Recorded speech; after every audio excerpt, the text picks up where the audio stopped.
Guided by Rice. I'm Junko Goda, and I'm here with my co-host Ben Lee. How you doing? I'm good, Junko. How are you this week? Oh, I'm good, but I think we're both nasally because I have Yes. allergies. And what is it I before we call? You got a cold? I definitely got some kind of cold, some kind of bug. I was traveling this past few days and around thousands of people, so I got your typical conference flu, we can call it. Yep, it happens to the best of us. But I guess on this medical note, our guest uh, for this episode is Isa Briones. I'm a proud like theater auntie when it comes to Issa. I know her father, John Bionis, really well. I think I started getting to know Issa maybe like when she was like 22 or something like that. So in LA, we're going to talk about the Pit a lot, which is on Max.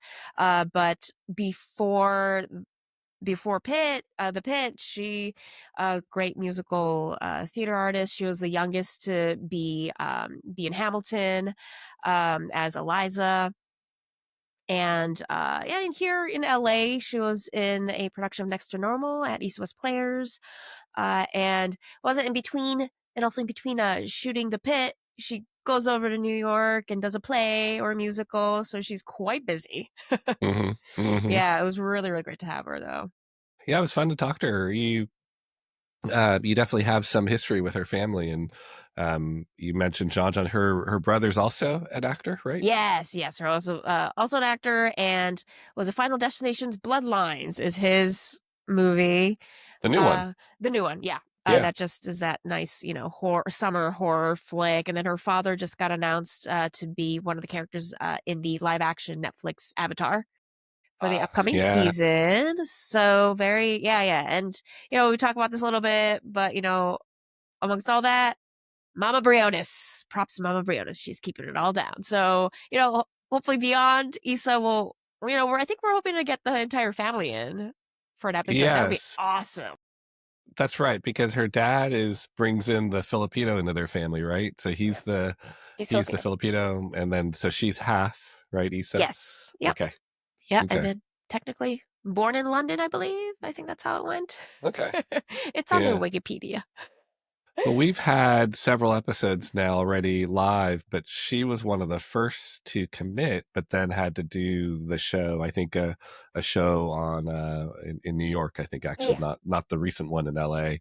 And so we had to delay the recording. But I've been looking forward to talking to her, not only because I knew you had a connection, but I just really love the Pit. I think of the shows the last 6 months or so, despite the fact that Severance and White Lotus tend to dominate the headlines or were dominating the headlines. I think shows like The Pit have really kind of snuck into everyone's consciousness, and I really love the show, and I really love all the characters, but her character is great. Yeah, and aside from like the Dick Wolf medical shows that we have now, like there was a time in like American TV history when there's a lot of medical shows, and I think we've overcome that. And now we have the Pit, and just, if no one's seen it yet, I didn't even know till I like watching things without knowing anything about it. But what's interesting about the show is that each episode is an hour of a 15-hour shift. So it's pretty real time. And that means like things in front of the camera and behind the camera are a little bit different with that. We definitely discussed those topics with Issa too. It's a fantastic, there are still a lot of medical dramas, right? There's Grey's Anatomy, Chicago Med. But I that's a think Dick there's Wolf. something called The Resident. Yeah, Yeah. yeah. But I think what this show, besides like that 24 flavor, Yeah. right? Like that every hour Yeah. is like a real-time hour. There's very little. I mean, it's still patients and doctors, so there's still some melodrama, but it's not overly served to you, right? It's not like we're going to play melodramatic music, or we're going to Right. play some alternative independent rock and pop in the background. We're Yeah, not going and to like yeah, force it, right? And right, yet, and there's no yeah, and there, like in the ER format, there was usually like one or two patients that you saw throughout the entire 1 hour episode, and you follow their story. But the Pit is more. I mean, there is that, but there's like just the added chaos of all the other patients coming in. It's a little bit more realistic. Well, and it's like you do follow some patients over several episodes, right? And Yeah. that's I think also unique. It's it's not like the Denny from Grey's Anatomy where he's a love interest and therefore he's on for several episodes, but actually like they're just really good at leaving a crumb in early episodes, and then all of a sudden you see that patient or some manifestation of a discussion they were having, maybe, several episodes, several hours later within the shift. So it's amazing. I think the other thing that has been talked about is how accurate the show is. And so Mm, from a at least in the articles I've read, podcasts I've listened to, there've been a lot of doctors talking about, yeah, this is the most accurate show that we've ever seen by far, not just in capturing the emotions and stress and different politics that they deal with within a hospital or an emergency room, but also in like the actual equipment, procedural terminology, all those different things. And I think you knew this. I went down to their FYC event a week ago or weekend ago, and they had a very quick, 15-minute set visit. And it is amazing. Like you would not know that you weren't sitting in a hospital. Like mm. every drawer of every cabinet labeled exactly the way you would expect, tons of actual equipment in it. And again, as we learned from Issa in the interview, they went to painstaking lengths to not just have accuracy, but consultants on site and real processes that, in fact, not only have they incorporated in the show, but then they've evolved and turned into processes that now the medical community wants to adopt, which is like Yeah. I've never heard of that from a TV show before, right? Yeah, I mean, I guess it's kind of sort of parallel to like any of the science fiction shows. Like we kind of saw smartphones, in Right. shows, so or at least inspirations for future smartphones that we know now. So I think it's I think that's part of what entertainment can do is spark that imagination for further innovations that actually helps the rest of humanity. Like Lisa was saying, it's like, yeah, it's a TV show, it's entertainment, but she felt like she was really affecting the world because what they're doing is has real world application implications. Um, and I do mention this, but I was an EMT for 4 years, so I do have somewhat of an understanding of the ED, and they captured it really well, that balance of having to have a certain level of detachment because you need to see the next patient. Because as we see in the show, I love the I love that they go back to the waiting room because that waiting room is so real. It's And just packed. yeah, if you haven't seen it, it's packed, but that's how a lot of, waiting rooms for emergency care is, these Yeah. days. So yeah, I Yeah. really appreciate that. Yeah. And, I have a connection to life sciences or healthcare too. My mom was a OR nurse in San Francisco for, gosh, 30 plus years. And, before, nannies and daycare and all that stuff, I frankly just spent a lot of time in the hospital. I remember, uh, being able to just sit there next to what's the nursery where all the babies are, Yeah, and yeah, I yeah, could yeah. just like watch the babies when I was little. But I was never, shy about blood and all those type of things because I saw it all when I was young.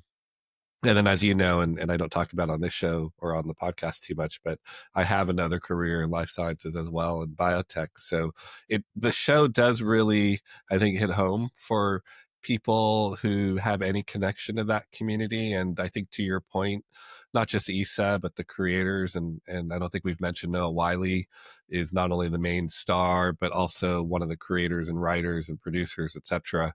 And he's had this passion. I haven't had a chance to ask him. I'm sure it probably comes from his ER days. I actually, now that I say that, I think actually his mother was a nurse as well. So Okay. I'll have to verify that, but he's had this, passion for this space. And at the press event, he talks about like really wanting to shine a light on the first responders, how much they go through, how much they put their own safety at risk. There are belligerent patients and Oh, yeah. And maybe belligerent's not the right word, but just people that Well, are having their worst day, right? yeah, And so yeah, and, sometimes like they can be violent. yeah, Yeah, or not even that, just, like, they don't have control over their yeah, projectile body fluids. all So, that there's stuff. that too, because 'cause I've seen that. All of that is reflected in the pit. Things to get excited about. You know, Yeah. the show it really is amazing. I think it's getting a lot of Emmy attention. Issa is definitely on the list of potential nominees. It's a pretty ensemble cast, so her own Yeah, yeah. competition is her own castmates. But Yeah. I do think Noah in particular probably has his best chance ever, Yeah, right? He's the guy yeah. on this show, and especially if you watch the last couple episodes, there's just some moments that are just I don't know that anyone else that could do it. Yeah, yeah, yeah, he does, especially towards the end of that first season, he's, as his character, he's definitely balancing a lot of stresses, really well and, like, folding it all in, so, yeah, definitely yeah, like, props to Noah Wyle as well. Yeah. And let's talk about Issa. So funny thing happened, I in the background research because I just know her from the pit. You might know her from Star Right. Trek Picard because I Of I didn't course, watch yeah. that show. I'm not a Star Trek fan, so I at least didn't really know her. But then when I had seen her credits, like, oh, she was in Hamilton. I always have such a huge fandom for people that have that talent, as we've talked about before, the musical theater folks and people that have really amazing singing voices. And clearly, my YouTube algorithm, there's one song and one video that I'll watch, when I need like a little boost. It's "Rewrite the Stars." It's the song from The Greatest Showman, but there's Uh, a acoustic version of it that Zendaya sings by herself without Zac Efron. No offense to uh. Zac Efron, but it's really lovely. So when I went in and searched Issa on YouTube, hoping to find some Hamilton clips, she actually has a cover of "Rewrite the Stars" on there too, which again is something she probably did around the time you met her, or even younger, because she looks super young. Well, she's 27, so yeah. Yeah, yeah, and Probably, yeah, yeah. it was really cool to watch. And again, it just shows not only the talent level, certainly she's at a point in her career where nothing's guaranteed, so she still has to do a little bit of everything, right? A little bit of theater, a little bit of Yeah, film yeah. acting or TV acting, her own YouTube presence. Yeah, I think, well, at this point, you're like, at this point in a career, she's still at the beginning of your career. That's true. Yes. Yeah, I mean, and yeah, Well, I mean, that said, it's yeah, she said something in response to one of your questions that I think yeah. was accurate, which is, unfortunately, women once they hit 30, you know, do worry a lot about whether, Actually, yeah. Yeah, and so yeah. you guys had a little debate on that topic because you said, well, now with Yeah, and one thing that even after we record the podcast, the one thing I did kind of bother me, I did wanna give her some auntie advice. And just that and then we were just talking about how when you're in your 20s and, an actor in front of the camera, you still are very concerned about how you look like. Because if you watch The Pit, they're, again, pretty true to life. Um, yeah, little makeup, and very yeah, little yeah, makeup. and just, Yeah. like, decreasing it over time, really. And I wanted to tell her that, like, it gets so much better, and I think people that we, like, our generation saw growing up, which are, like, Pamela Anderson, and and to some extent, like, even Jamie Lee Curtis, they're having a really interesting revival of their careers by really stripping themselves down from what they were known for, well, especially Pamela Anderson, what she was known for, and I really even see her as such a guiding light that, the older you get, the less you worry about it, and it's so awesome that like, that just slowly I'm like, "Yeah, like, it's gonna get better." That's the only thing I wanted to Yeah. partake on her was like, "It gets better. It's get But better." look, there's decades worth of trauma, right? So I Oh, yeah. understand how anyone would feel that way, and Yeah. I was certainly, totally, yeah, like her, and I yeah, was trying to lose weight in my 20s and blah, blah, blah. Yeah. Yeah. 40s are great. They are, and we have Ozempic and other things if we need it, Yeah, or quick trip to apparently. Korea. Yeah, apparently these days. Nah, nah, nah. Issa will be fine. She'll be fine.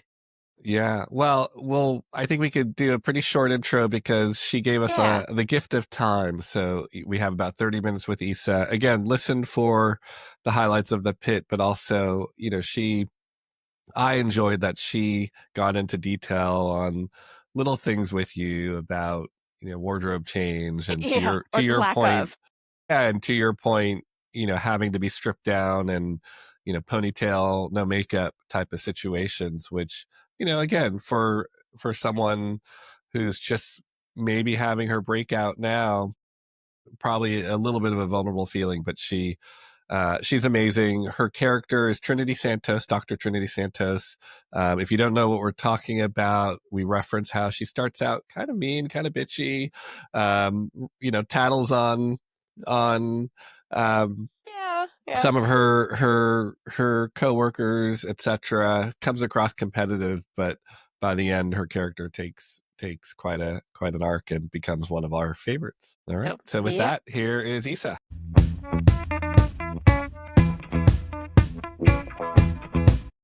Hey, we're back with United by Rice and Ben Lee and myself, Junko Goda. We're here today with Isa Briones. Hello, thanks for having me. So excited to be here. Yes. Of Our course. pleasure. Yes. And thanks for being with us on such little sleep. If anyone follows KTLA, you go to ktla.com, and I think your clip should be on Yeah, it should be up now. somewhere. Yeah, yeah. Because you're up there at 7 a.m. So Oh yeah. I'll have to check it. That was your second time with KTLA, Yeah, right? that was like, yeah, second time, but this time talking about the pit. Yes, yes. And just for those outside of LA, I think LA folks have like their particular morning shows that we Yeah. are hardcore fans. I'm a big KTLA fan.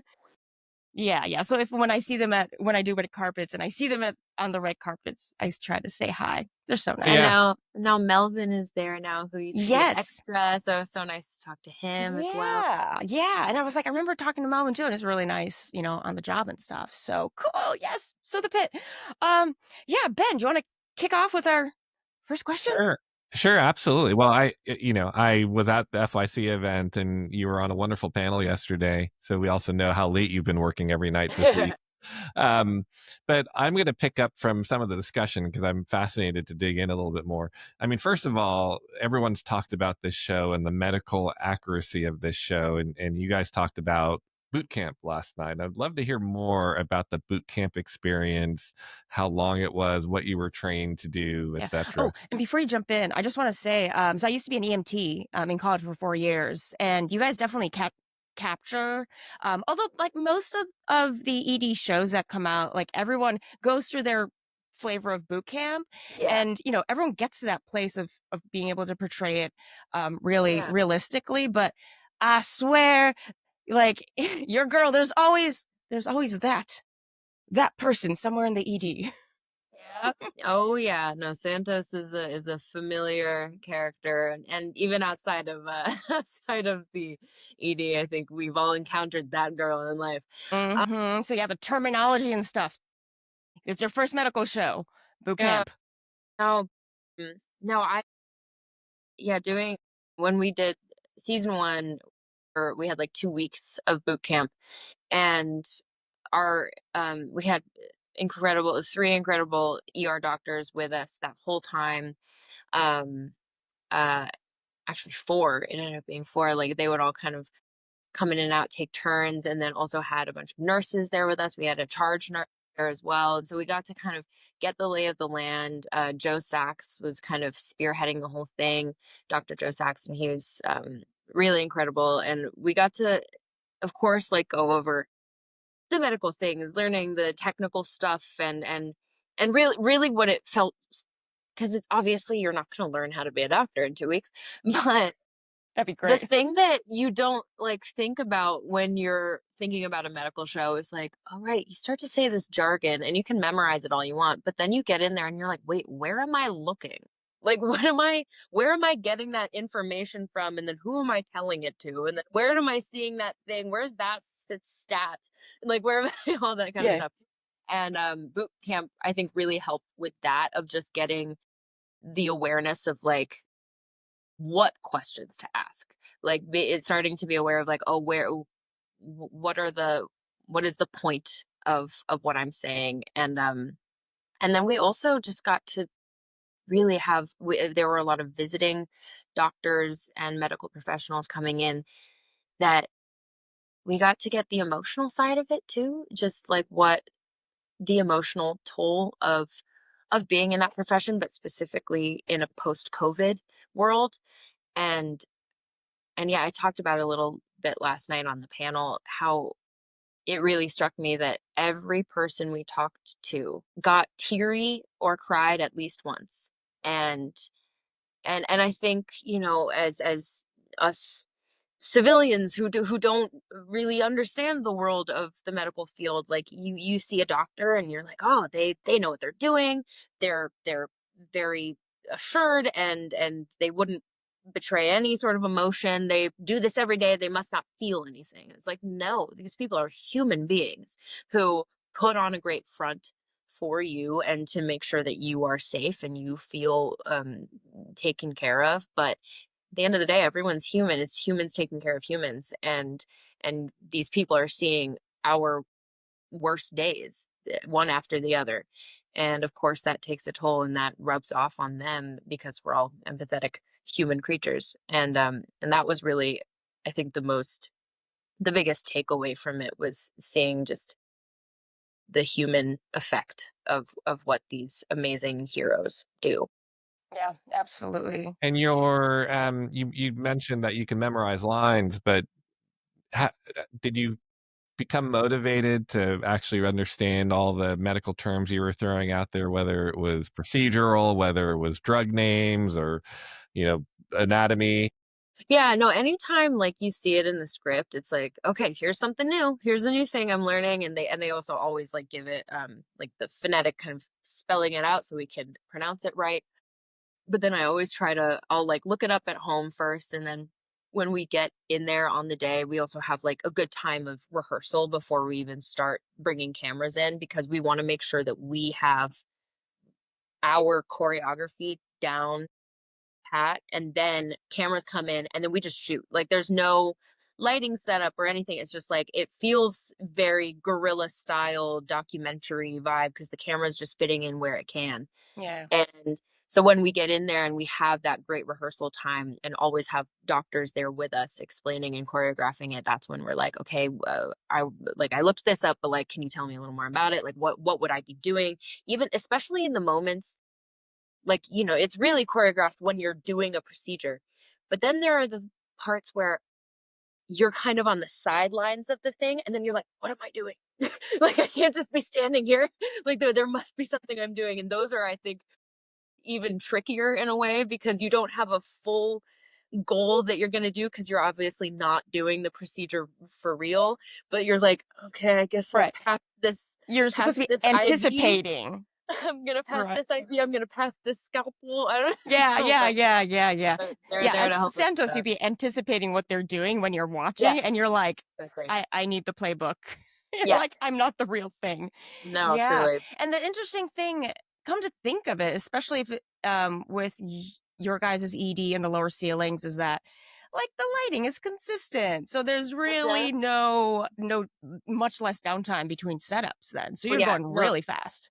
the lighting is built into the set. Like, they can change temperature a bit, just to vary with the different like close-ups and stuff, but it's all built in. That's what you see is what you get. And it makes for a really cool version of production too, like, Yeah. that none of us have dealt with before. Because I think anytime any of us have worked on anything, it's like, you know, it's the at least 30 minutes of setting up, Hmm.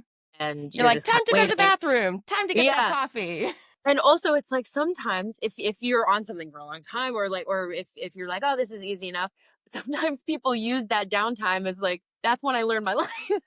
But it's like, no, no, no, you show up. We're not allowed to have sides on set, phones on set, so we like, we have to know what we're doing, be prepared, and just be locked in, because you start and you go till the end of the day.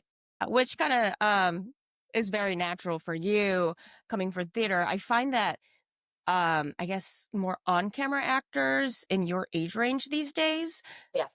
don't come from theater anymore. There's less and less of that ratio. So, I don't know, do you think maybe in a few more years, do you feel like you have to change how you work? Because you're coming, because there are people who are honestly don't know what that's like to train without theater and as well Yeah, as you, right? totally. So I'm just like, how do you deal with your coworkers who don't come in with that theater, but only learning stuff on camera, I guess? Honestly, Yeah, like, honestly, ah, I feel like I've been surrounded by a lot of theater people, even in TV settings. I really don't there it's been very rare that I go onto a set and I'm working with someone who hasn't had some experience in theater. Um, and I do think, like, yeah, it can be harder to come by in like my age range, I guess, but I also think, I don't know, and this is why I'm like, I really hope that theater can become more accessible, I and know. just maybe a little corporate greed can come out of it just a little bit, and Mhm. young people can really access theater, because Yeah. that is what gets you energized to do it. And that's why it's cool when, like, as much as I'm like, oh, if you're going to see theater, go see it in person. But it is awesome when there are like pro shots of things that are put online. And I feel like I've seen a big spike in like younger people um, just tuning into theater a little more because Yeah. of that, like, democratization of theater in that way. And but it definitely helps. I mean, with this Oh, show, yeah. I'm so grateful, because it does feel like theater, the way we rehearse and the way we, like, we will do, I think we've done up to like 5 to 7 scenes in one, like, bite, where Nice. it'll be going in between rooms. Mhm. Like, I mean, our first episode, it was kind of crazy. I think it was like one of our first days. We were in the 2 traumas, and Noah is going between the trauma rooms, and we are just like, the camera follows into one trauma room. We're in there, we're doing our lines, we're doing the scene. The camera follows them out. We have to stay in that room, and we have to also look like we're still working, because the camera's going to be moving around, get Yep. catching glimpses of us. So we Absolutely. have to be filling our time. So that's another thing where the doctors are such a big resource, because we'll be like, what would we be doing when they're in that room? And then like come back in, and so it'll stretch on for like 15-minute takes, because you're just doing, and that's theater. That's theater, and it's awesome. Exactly. And it's so There's a much lot of more fuller. Yeah. I Well, I mean, you get the momentum in such a big way, which I love. I just did a play called All Nighter in New York. Um and it was so fun, and it was the first time I ever did a straight play. I've always done musicals. And Oh. um it was a play where I was on stage the whole time. And my God, did I love it. Like, it was, of course, you're so tired at the end, but you're like, oh my God, you get to live the whole thing, the whole story out in one go, and there's no re-energizing into the thing. The momentum just builds and builds and builds. And that's what's awesome about doing a show like The Pit. it stands out in the pit. It almost, in shows like the studio and other shows, it has that oneer Yeah. type of look and feel to it, to the point where, as I was walking around the set last night before you guys came out and they showed us episode 15, it dawned on me, oh yeah, you probably weren't there for 15 hours. It felt like when I was watching it, all of you had to be there and you were just in a different room working on another patient. But okay, that probably wasn't really the case. Your characters, Dr. Santos, Yeah. doesn't start out as maybe the most loving character. He's super mean to Huckleberry. Yeah. But by the end, you really come across as one of the most empathetic doctors on staff. How much more of the backstory have you in your head already, and has been told to you by the creators, versus how much of that is coming in season 2, possibly season 3, and that you've just kind of made up in your head for now? Yeah, well, when we started out, like during the medical boot camp process, we got to have like one-on-one meetings with the writers and with the John Wells, and they came to all of us with kind of like a big sheet of what they have in mind for the character, but they were also very like, this is what we have in mind. Do you have any ideas? Like, does this sit with you? Like, do you like this? And um that was really helpful because I feel like going in with just a full, like they gave me full background of like, this is where you were raised, this is where you went to college, this is like what you used to, because we talked about how Santos is a former athlete, and that's where her competitiveness comes from. And just having all of that, even though because it's a 15-hour shift, it's one day, you're not going to get all of that information in one day, of course, but as an actor you get to come into every scene with a point of view. You know exactly what your life has been, what your life experience has been. So you're never really trying to guess where you stand. Even in, and I think sometimes that can be hard in the simplest scenes when it's just like, oh, I'm just standing here.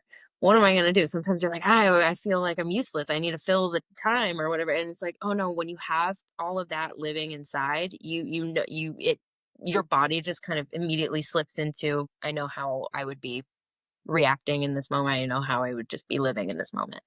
And we, yeah, we definitely have discussed a lot about the little nuggets of information that have been dropped throughout the first season of, obviously she has a past with abuse, as you could see from episode 7, and also in episode 15 when she's talking to that kid who was made the attempt on his life. And I I really appreciated how, I think, just skillfully that arc was written to be like, yeah, of course she fulfills a specific kind of trope and character of being like, you know, the mean one who's trying to get ahead and like Right. is rubbing people the wrong way, and of course, and we love to see it.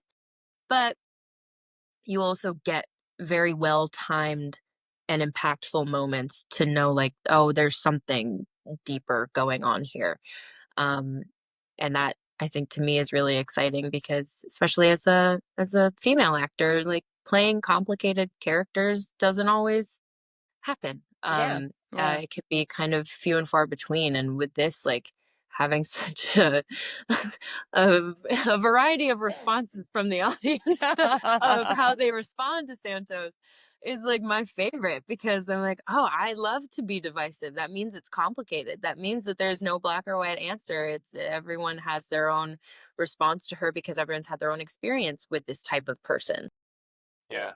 Now, Yeah. like when you know, when all those specific moments where the characters happen, it's you can kind of tell that all of a sudden the pacing slows down. It gets quieter. I Yeah. think, you know, is that pretty apparent on the page already? I think I feel like, yeah, I feel like the way they write is just so intuitive in that way. Yeah. Because you know, like you know what the bigger trauma scenes are going to be. They are going to be, because it's life or death. So of course it's going to be high energy, high pace, but it's also, it's not sloppy. It's like we're deliberate, we're being quick, but we're also like very competent with what we're doing. But then when we get to those moments where it's like, so it's a big responsibility to show those moments where healthcare workers are so emotionally invested in patients as well, because they're already doing just the thing of saving lives and Mm. also putting their own health at risk saving lives.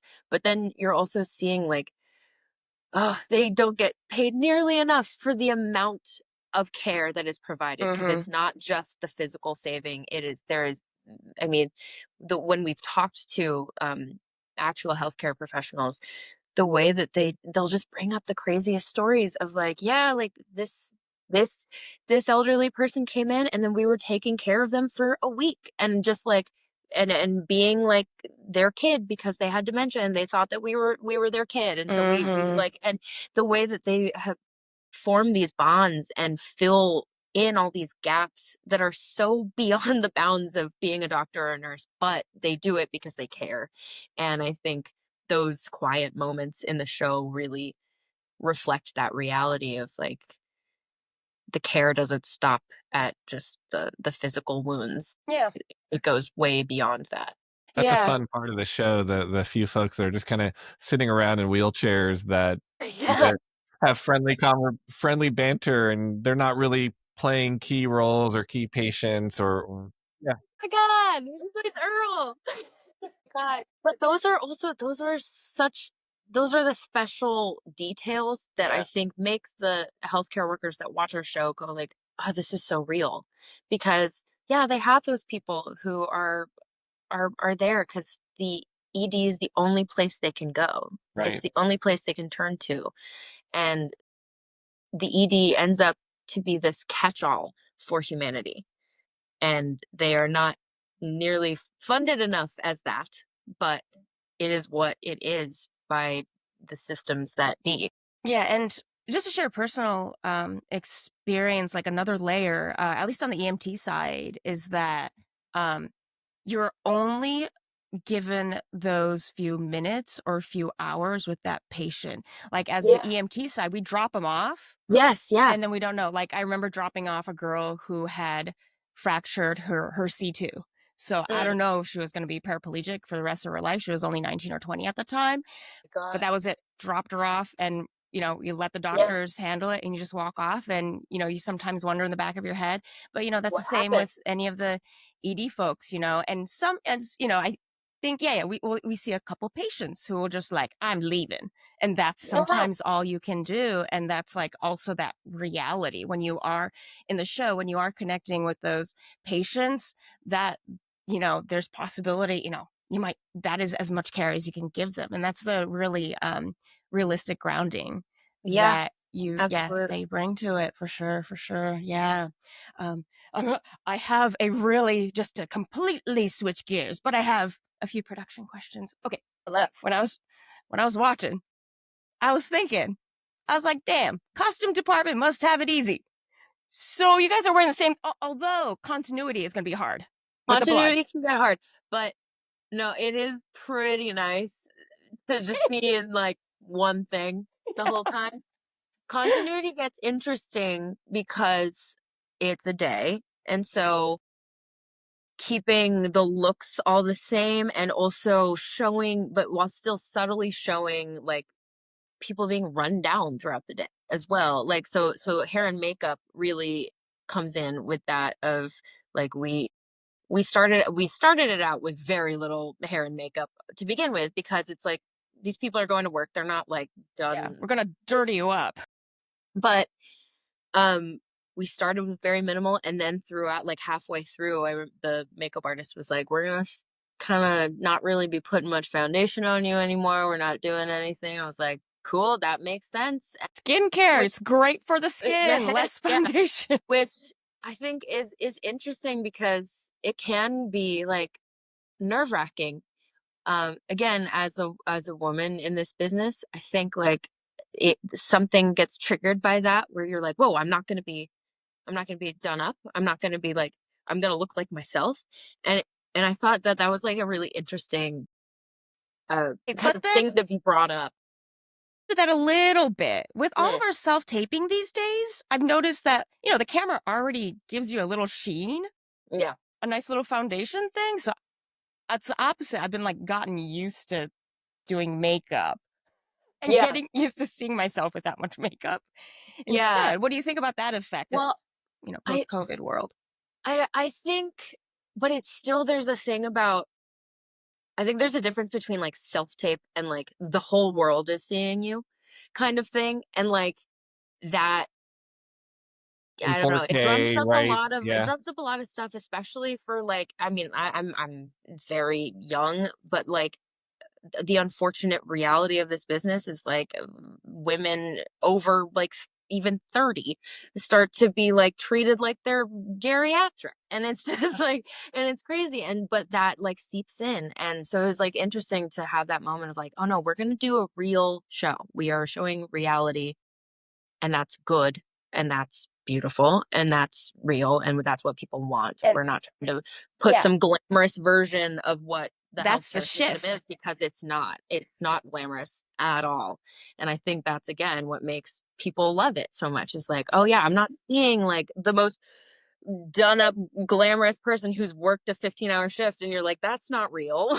Like, I look like So hell yeah, after that. yeah. And in a post-COVID world, I don't think the audience accepts that after we went through what we went After you through. went through it, no, Especially New absolutely York not. folks. Like my Yeah, friends were, their place is right across the street from the hospital. So yeah. they were traumatized for sure. Oh, But after that, we absolutely. can't accept the ER model. Like I grew up in Chicago, so Yeah. I Yeah. saw no, ER. Yeah, But yeah, it's just yeah. yeah. But it's not that we don't accept it as audience. Yeah, it really was like, we need to like our white gowns. We kept everything every day, and also don't want to be wasting things. Like that's the thing that hurts my soul the most, is like when we are doing takes with like gloves and stuff, and we're just Yeah. wasting gloves. I'm like, oh my god, this is so. You know what though, gloves, that's a run of the mill with, yeah, and that's what it is with gloves. Yeah, exactly. I know, but Yeah, yeah. you're Especially when right. you sweated through them. Junko, I know you had more production questions, but just because you brought up the mass casualty episodes, it those episodes were striking, right? We've never seen anything like that on TV before, where it was just an operation. They took out the protocols, got ready, and then as soon as it was done, they like switched a light switch, and everything's back to normal again. Is that what the doctors that you interacted with in boot camp, was that based on their real protocols and how they prepare for these type of situations? Because it was it was very militaristic, right? And Oh yeah. I've never seen that portrayed before on a medical Well, drama. yeah, I mean, there's definitely like a lot of it. There are a lot of things protocol wise that can kind of span across different hospitals, different countries, different states and everything. But one thing that was really cool about this was the like slap bracelet system Yes, that was that cool. they created that. Oh, they did, because the And tags are now, so annoying. yeah. And so they created this system in this show, and now it's going to be like taught as a mass casualty protocol, which is so insane to think about. And Yeah, just to give people context, because at least when I was taught, and I think, it's usually these bag taggy things that are paper, which sucks because when patients are being moved, they're going to get torn, they're going to get soaked with blood, and information gets lost. I saw that on the show. I was like, oh, that's what they're doing now. But Yeah. they're literally doing it now. That is No, so yeah, great. it's, I mean, they still have their like the cards, and they're a little more like whiteboard-y. Mhm. Um, but yeah, this kind of slap bracelet system is very new, and it's yeah, it is just, it is very crazy. Like, that's the coolest thing to me, is like, oh, we are being taught in med schools now. Like, there and many like professors that are friends with the doctors that work on our show have like reached out and been like, I'm showing the pit to my students now to teach them about, especially about um, kind of empathy with patients. And they're showing like how to interact with patients. And I'm probably being shown as the what not to do. Hey, there's a Santos in every class. Exactly. You got to address it. But it's that's one of those things where, again, like, I don't know, as an actor, you can kind of feel like, is what I'm doing anything? Am I doing anything in this world? And especially in very scary times and angry times that we live in, you're like, should I quit this and get a real job? Like, whatever. But then there are moments like that where you're like, oh, you make real change when you are the people showing the world what's going on. And that's been really exciting to be like, oh right, that's why we do this. Yeah. Yeah. and I And that missed the gave me detail goosebumps. 'cause, and I missed the detail because you said they created that. Is it the like the producers and No, The the producers on production the show? designer, the so well, so prop? the Joe Sachs, our like our kind of main doctor that oversees, like he and like the production team, like they kind of developed it all together. Is my Okay. understanding. I Okay. really hope I got Amazing. that right. No, that's very cool though. It's like a collaboration between the Yeah, entertainment industry and the medical industry to because it's innovate. based in It's real amazing. stuff. Yeah, Yeah. yeah, yeah. But it's yeah, and now it's gonna be taught, I which is know. crazy. That gives me goosebumps. That's really it makes a difference. I mean, especially in those situations, like every choice and everything you do really is about life and death for that patient in front of you. So Yeah. those slap bracelets are a game changer, I think. Mm-hmm. Yeah, yeah, yeah, yeah. Speeds the process along. Cool. Yeah. Can I go back to production question? Well, Yeah. not production, but more kind of getting up to date on stuff. Yeah. Because I come from, when we used to have pilot season. So Yeah. compared to the pre-streaming world. Yeah. And sorry for listeners who are like, we're just bouncing all over the place, but that's okay. So as far as like like a regular a role, or yeah, when you're auditioning for a regular role on a show. So with Paramount's Picard, yay, props to you, yay. I'm a Trekkie more than Star Wars, so I'm like, yay. But I can imagine Paramount being kind of the more, because, they are a network, that was kind of a more like audition, producer session, kind of normal flow. Like I've heard people just being like, oh yes, I was booked off of just only tape. But I think that's also people with a lot of body of work, which you have too. So Yeah. Well, yeah, I think it's like I guess the audition process of Picard, Paramount versus COVID, yeah, like Max. it for me, COVID tends to be the marker for so many things. And I think like that was the big changes, like self tapes. Now it just and now people seem to be sticking with it. Although some of every once in a while I hear from friends like I have an in-person audition and I'm like so exciting. Because I miss it. I miss going into the room. Uh-huh. And it's so crazy when I like have friends who are my age but started auditioning after college and they never went into a room and they've done self tape and I'm like that's wild. That's funky. But then they're also really good at self tapes. Yeah, but they gotta But still train for the in person. no, exactly. But no, I think yeah, with Picard that it still felt similar though because I was on tour, so I was That's self right. taping. Ah, yeah, because you're on I was Hamilton, I was doing Hamilton right? at the Yeah. time. So I was sending in self tapes and I was kind of doing most of the callback process through self tapes where the director would Mm, call me, give me notes, and I'd do another one, call me, give me notes, do another one. Because they were looking for a very specific thing and also kind of trying to develop what they wanted because they weren't quite yeah, sure they weren't sure. Yeah. what that version of an android would be. And so we were like figuring it out through those callbacks, through self tapes. And then I like went in for my final but it was and went in person for that. But that did, yes, still feel like a longer process. Yeah. Yeah. Where now it does feel a little more truncated and it can and again with the Pit, it was all virtual, but not because they were only doing virtual. They were also doing in person, but I was in New York doing Hadestown at the time. So with your dad, yes. and that's the thing with theater is like you're always going to be self-taping now if you're doing theater.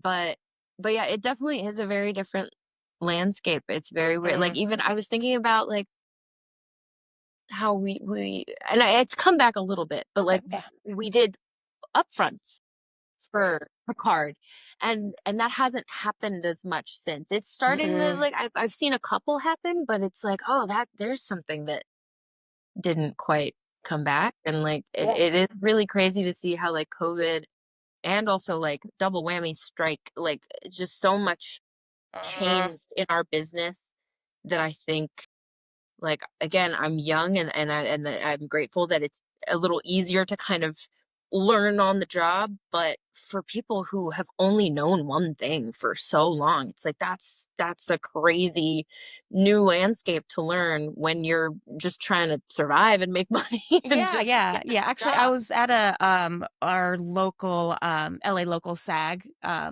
meeting Mhm. that's held once a year. They're trying to do it quarterly. But yeah, a lot of older folks were saying like, "Hey, we miss people who are in their 40s, 50s." They're like, "Yeah, we miss being in the room. Part of our process as journeymen should be getting feedback. But if you're taking that Yes. out, how are we expected to improve and stuff like that?" So that was, brought up at the meeting. And, I think we just have to, I think we've established a baseline with COVID. Like we know how to tape. Now, can we do better But and even the improve role of, ourselves? journeyman, like how that has just kind of decreased Ooh. so much is so devastating to this community Mm-hmm. because not the whole business isn't just going to be people booking principal roles on TV shows for the rest of Right. their life. That doesn't happen. It's just too much. And that is a really devastating like loss, I think, to the community and to this Yeah, business. yeah, yeah. So we'll see But where, we'll see. maybe. I hope that Yeah, some of those start to come back. It feels like they are very slowly. yeah, yeah, yeah. The if I could take you back to the pit Yeah. for a couple wrap up questions. I Yeah. mean, at what point? Because it's interesting. I've had this conversation with critics, with fans. At what point did you know, as an actress on the show, that this was something special? That this was not your ordinary medical drama, and boy, we're going to be talking about Emmys in May and June. Noah Wiley shows up on your set and he's like, he's back for another medical show?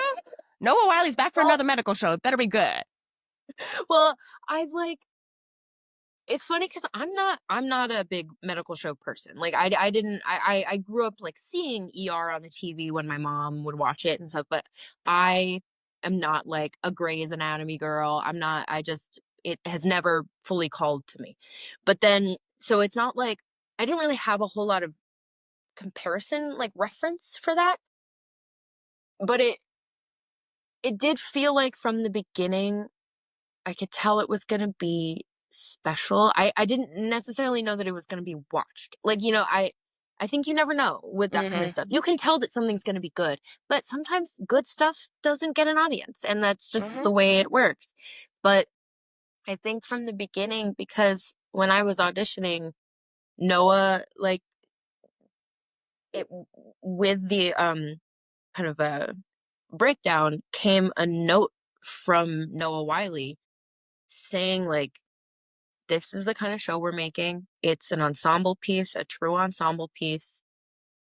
It's like a theater company. We are a group of Mm. players and we are on stage every day with each other, feeding off of each other, rehearsing together. Like if that seems like something you can do and you want to grow with and be a part of, then this is the show for you. Mm. And it was just like such a beautiful thing to be met with in the beginning and be like, oh, I have a feeling this is going to be different. Mm.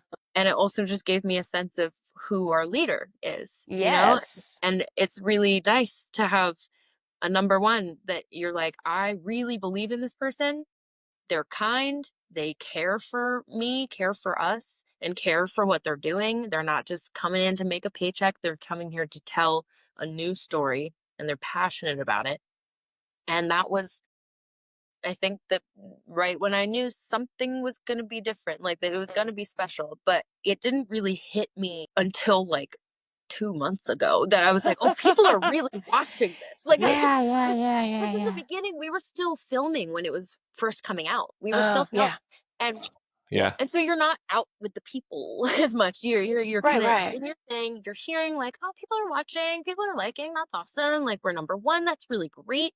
But like it became different about like a month and a half, 2 months ago, where because I was in New York and I just like one day I walked out of my apartment and I like lost count of the amount of people who came up to Mm. talk about the pit with me. And I was like, whoa, this is different.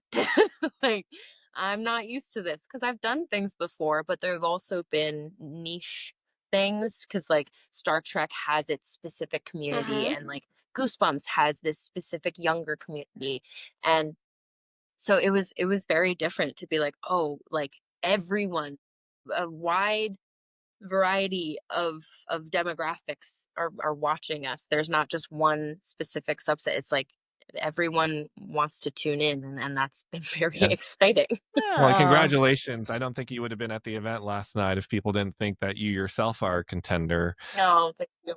But the question I have for you is, when Noah delivered the debrief, did you think you were watching his Emmy performance, his Emmy tape right there? It was one of those moments. Well, the thing is, because I didn't get to read, or I didn't get to watch in the episode when he's talking to his like stepson in that scene. Yeah, Jake. Yeah.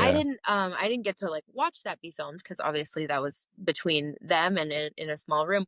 But when we read it at the table read, that was when I was like, now that's an Emmy performance. Because even there, he was performing it at the table read. It was already there, and I was just like, wow, okay, that's an Emmy winner in my book. In my book, that's an Emmy winner.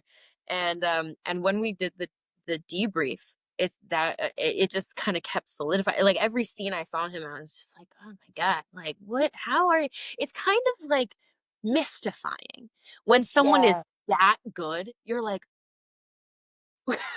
it's truly like remarkable. It feels magical to watch, and that is what I felt watching that debrief.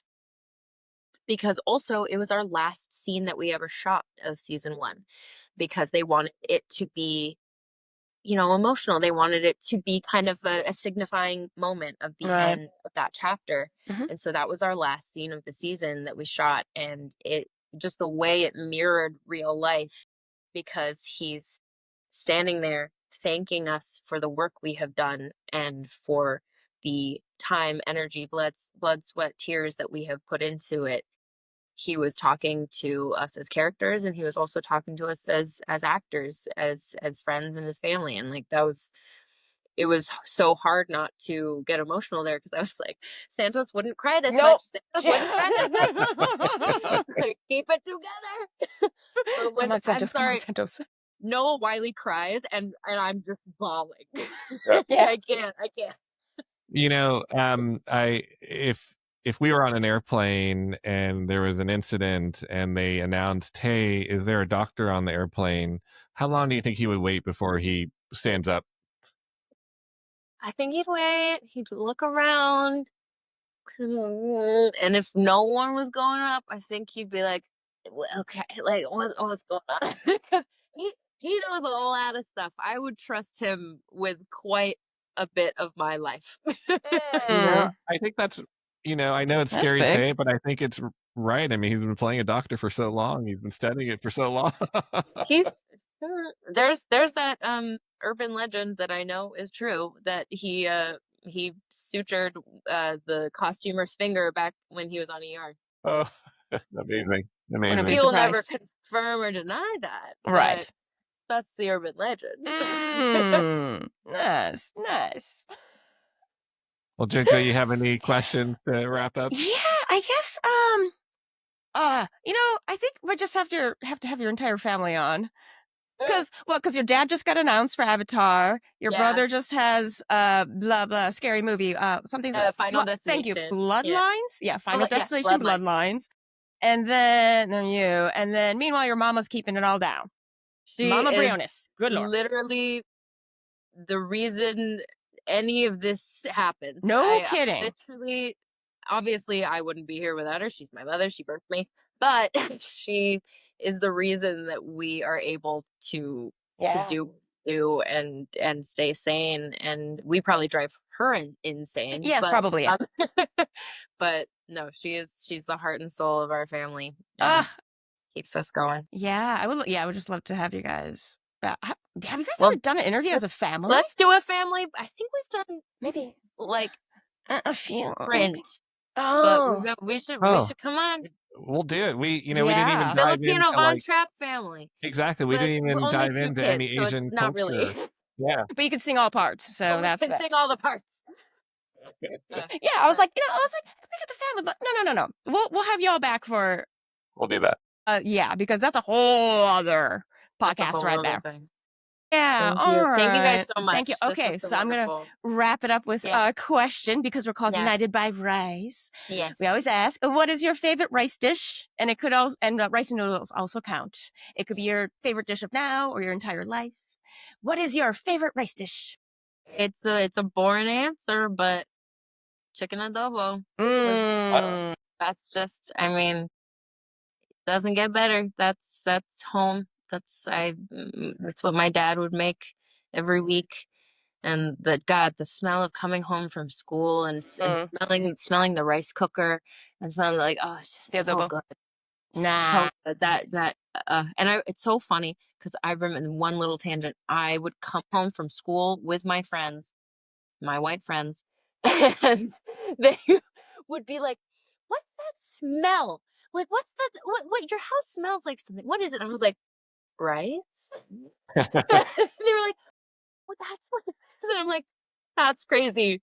That's crazy. Very nice. Smells steamed." I'm like, "Yeah, it's rice." Okay. It's like, want to stay for dinner, guys? My dad's chicken adobo. That's my favorite. Nice. I've learned how to make it too now. Oh, good. And I'm pretty good at it. My boyfriend says it's his favorite thing that I've made for him. So Yeah. Nice. carrying on the tradition. Yep. Yeah, carrying it on. Well, thank you so Awesome. much. You've been super generous with your time. And again, congratulations on all the success with the Pit. We look forward to bringing the whole Briones family back on someday. Yes. And yeah, good luck on the whole awards run. Yes. We'll It'll be see. fun. A lot of dresses, a lot of hair, makeup, Yes. early glam. mornings, all the glam. Yes. Thank you guys so much. Cheers. Have a good one. Tell your dad I say hi. I will. Okay. Bye.